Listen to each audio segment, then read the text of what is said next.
Everybody knows that a video game only lives as long as there is a community of players, and unfortunately, it's pretty difficult to keep a game going after the community has left. It's almost impossible, actually, but there are examples of games and franchises that actually died out but made the necessary changes to win the gamers back. That's right. What is up, guys? Jimmy or Chaos. Welcome to Chaos Top 10s, and today we're going to be talking about 10 video games that died and then came back to life. For this list, we'll be looking at both individual games and franchises that fell down the hole and were labeled dead games, but managed to crawl back out of the abyss and get on top again, which is no easy feat. So let's get started.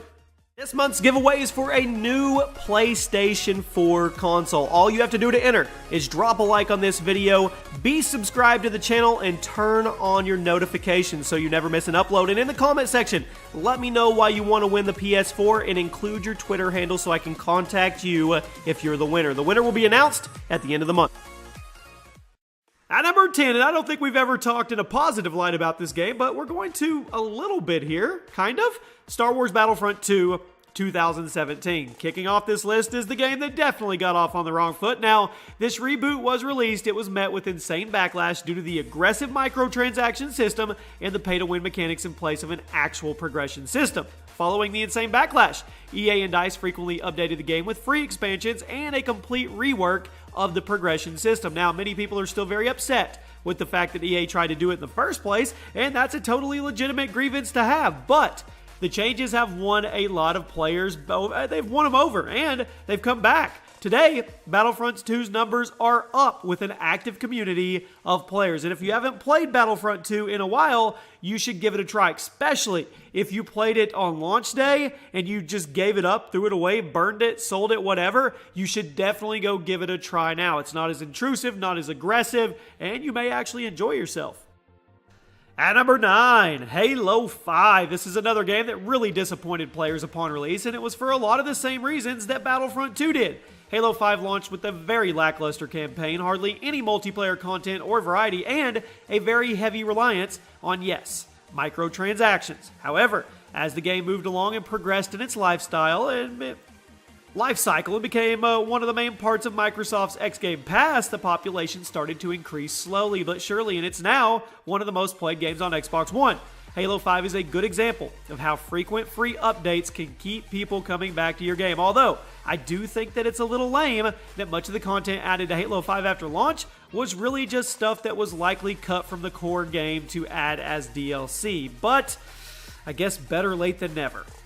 At number 8, the Wolfenstein franchise. The Wolfenstein franchise is one of the most influential and important ones in all of FPS history, but it saw quite a dramatic decrease in popularity and quality over the years. Wolfenstein 3D was released all the way back in 1992, and it had a huge influence on the industry, and it helped popularize the FPS genre as a whole. And there were a few other great games in the franchise as well, and such as 2001's Return to Castle Wolfenstein, but the franchise died out in the 2000s due to a lack of good releases and the very poorly received series reboot in 2009. Then seemingly out of nowhere, in 2014, we got another series reboot called Wolfenstein: The New Order, and it was good. It brought new life into the series with old school shooting mechanics, beautiful graphics, great level design with both stealth and action-packed routes to take, and a very well-written story. The current Wolfenstein series has actually been very well received thanks to Bethesda taking it over.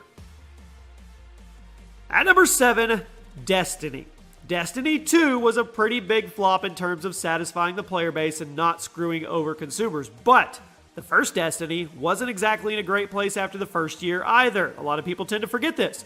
The first Destiny was released in September of 2014 and was supposed to be an awesome multiplayer FPS/MMO hybrid that lasted for years and years, but unfortunately featured so little content that people were leaving rather quickly, and in September of the following year, Bungie did what they had to do, and they released The Taken King, and a massive expansion that not only added tons of content, but it also overhauled much of what people didn't like about the original game's layout, and it brought back tons of new players in the game, as well as winning back old ones who had left. Now, much of the original Destiny's popularity is thanks to all the fixes that the Taken King expansion made, and the game may have completely died without it. But what I don't understand is, why do these games and studios wait a full year to backtrack and fix stuff? Just do it right the first time.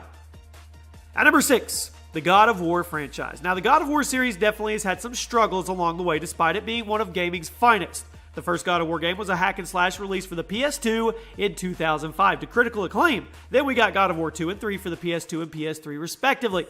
There were also some solid spin-offs like God of War Chains of Olympus and God of War Ascension, but after a while of the same hack and slash formula every time, people kind of stopped caring, and after God of War 3, we wouldn't get another mainline God of War game until this year. Thankfully, that game we got was absolutely excellent, bringing the franchise back into the spotlight with a new setting, a new tone, and a new gameplay style. Tons of fans are eagerly awaiting the next chapter in this new era of Kratos. They hit a home run with this one. Cracking into the top 5, how about Warframe? It isn't really a series that ever died, but rather it's a game that started off very low and gradually made its way to the top. Warframe is a co-op third-person shooter developed by Digital Extremes and released in early 2013 for the PC and then a little later on PS4 and Xbox One, and it featured a very intriguing sci-fi fantasy world where players could engage in either PvE or PvP.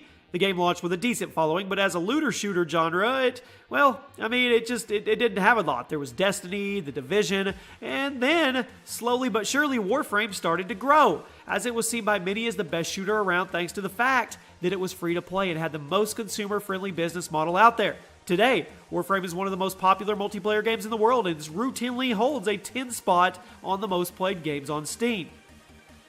At number 4, Resident Evil, the entire franchise. The Resident Evil franchise is a perfect example of what can happen to a series if you stop listening to your fans. RE started as one of the best survival horror franchises ever, but with Resident Evil 5, the series got more and more action-oriented and started throwing out the horror for big explosions and gunfire, which drove away tons of fans. Capcom finally realized their mistake, and with the release of Resident Evil 7, they brought the franchise back to its horror roots with a new first-person perspective and a terrifying setting. Now, I'm definitely excited to see where the series goes from here now that it's back on track, and hopefully, Capcom doesn't try to go down the action route a second time. I hope they learned their lesson. At number 3, The Division. Anyone here excited for The Division 2? Did you see the trailers and everything? The gameplay for it at E3? The first Division was released by Ubisoft in March of 2016. It had a pretty interesting life cycle. The game was popular when it first came out. It was the next big Ubisoft game, but quickly lost much of its population due to the lack of substantial in-game content and very repetitive gameplay. But Ubisoft was committed to fixing things, and they continued to update the game time and time again to get players interested. With each new update, they managed to bring some people back. Following the disappointing Destiny 2, many players actually turned to The Division as an alternative to that style of shooter MMO hybrid. Now, I'm interested to see how The Division 2 performs at launch, and hopefully Ubisoft learned their lesson from the first one. At number 2, Metroid Prime, the entire franchise. Metroid Prime was a very ambitious project from the start. It's not every day that Nintendo makes a first-person shooter, let alone a first-person shooter based on one of their most popular 2D platforming franchises. That's unique. Metroid Prime was released for the GameCube in November of 2002 to critical acclaim, with many calling it one of the best games on the system. Metroid Prime 2 was released for the GameCube a few years later to similar praise, but MP3 for the Wii, it struggled. Then Nintendo seemed to have given up on it altogether, as they only released a couple games after Prime 3, and most of them were pretty lame.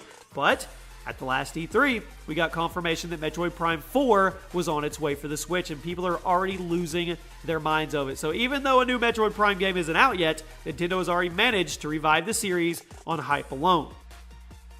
And finally, I think the best storyline for a game that just died and crawled its way back to the top has to go to Rainbow Six Siege. That's right. I have no idea. I had no idea it would end up being as successful as it was. Rainbow Six Siege was released in 2015 to okay reviews and okay sales, but people quickly started leaving the game due to the lack of content and lack of competition from other shooters. But Ubisoft was committed to keeping this game alive, and they continued to fine-tune the game, adding more mechanics, operators, maps, game modes, and balancing changes. They continued to support this, and it worked wonders, as Rainbow Six Siege is now one of the most popular games in the world, with over 30 million registered players as of April 2018. Hats off to Ubisoft and Rainbow Six. And there you have it, my friends. Those are 10 video games that died and then they made the ultimate comeback. You let me know a game that should have made this list that didn't. If you guys enjoyed this, make sure you drop a like and subscribe to the channel. Turn on those notifications. You can see it on the screen right now. It's an easy two-step process, so you never miss an upload. There is a playlist below with all the other video game top 10s if you want to binge out, and that's it. I will see you guys soon.